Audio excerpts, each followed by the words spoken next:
안녕하세요. SNS와 인터넷을 달군 뜨거운 이슈 클릭 한 번으로 세상을 읽는 클릭해입니다.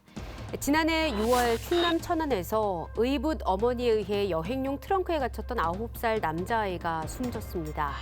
10월엔 생후 16개월 된 여자아이가 양부모에게 학대를 받다 목숨을 잃는 사건도 있었는데요. 보건복지부 통계에 따르면 2014년 10,000건 수준으로 집계됐던 아동학대는 2018년 24,000건으로 2배 넘게 증가했습니다. 이 중 앞서 살펴본 사례처럼 부모에 의한 학대가 76.9%로 나타났는데요. 아동을 보호해야 할 가정 안에서 빈번하게 발생하는 아동학대, 더 이상은 없어야겠죠. 그래서 준비한 오늘의 주제 확인해 보겠습니다.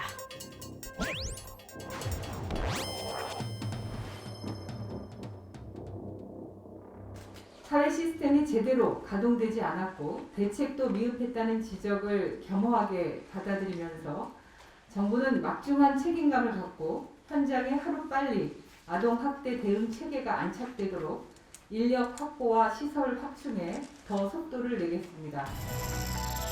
아동학대 피해를 막기 위해 오는 3월부터 즉각분리제도가 시행됩니다. 즉각분리제도란 1년 이내 2회 이상 아동학대 신고가 접수된 아동은 학대가 의심된다면 즉시 분리해 보호하도록 하는 제도입니다. 이를 차질 없이 시행하기 위해 정부는 현재 72곳인 학대 피해 아동 쉼터를 29곳 더 늘리기로 했습니다. 또한 학대 피해를 입은 2세 이하 영아의 경우 전문 교육을 받은 보호 과정에서 돌보도록 위기 아동 가정 보호 사업을 새롭게 도입하고요. 시도별로 최소 1개 이상의 임시 보호 시설도 확보한다는 계획입니다. 뿐만 아니라 신고 횟수와 상관없이 피해 아동을 제때 보호하기 위한 현장 인력의 전문성도 강화합니다. 전국 229개 시군구에 664명의 아동학대 전담 공무원을 배치하고 이 전담 공무원의 직무 교육 시간은 80시간에서 160시간으로 늘립니다. 시도경찰청에는 아동학대 특별수사팀을 포함한 여성 청소년 수사대를 새롭게 만들어 13세 미만 아동학대 사건을 전담하도록 합니다. 또 일선 경찰서에 여성 청소년 강력팀 설치를 확대하고 강력팀 업무에 아동학대 수사를 추가하기로 했습니다. 만약 아동학대 현장 조사를 거부하면 최고 1,000만 원의 과태료가 부과되고요. 현장 조사에서 신고 장소 외에 다른 곳까지 조사 인력이 갈 수 있도록 출입 허용 범위도 확대하기로 했습니다. 그런가 하면 아동학대 신고 의무자에 위탁가정 부모, 간호조무사, 약사, 대안교육 위탁교육기관 종사자 등을 추가했습니다. 위기 아동을 조기에 발견할 수 있도록 체계를 강화하기 위해서인데요. 아동과의 접촉이 잦은 지역 내 약국, 편의점 등과도 감시 네트워크를 강화해 아동학대 신고망을 늘려나갑니다. 이와 함께 아이지킴 콜 112 어플로 편리하고 쉽게 아동학대 신고가 될 수 있도록 했습니다.